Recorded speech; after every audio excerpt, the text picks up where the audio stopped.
So, I know that some may suggest that preaching, expositional preaching, seems old-fashioned, seems too rational.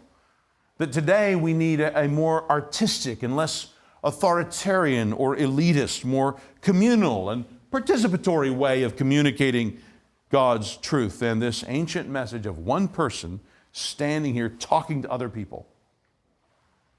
But friends, I think this kind of monologue may be especially appropriate today in our talkative, isolatingly subjectivist, anti-authority, confused and confusing culture.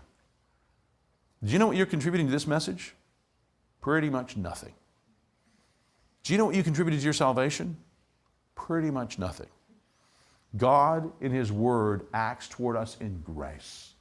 He comes and He tells us glorious, soul-bending truths that we would not know if He had not told us. Friends, that's the glory of preaching God's Word. We get to announce the truth about God that He has revealed to us.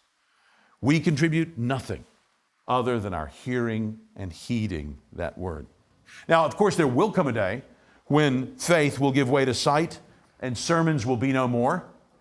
And nobody is going to be happier about that than preachers, let me tell you. I look forward to that day when faith will be falling away, filled, taken up by sight.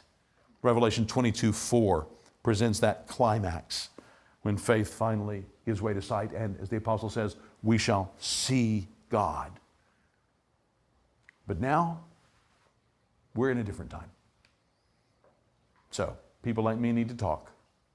And people like all of us need to listen. We need to hear God's Word spoken to us. We are in a day of faith. And so, like our first parents before us, like Noah and Abraham, like the Israelites and the ancient apostles, we rely on God's Word. So, in summary, what does this mean for our churches? Simply that the preaching of the Word must be absolutely central. What you win them with is what you win them to. Win them with the preaching of God's Word.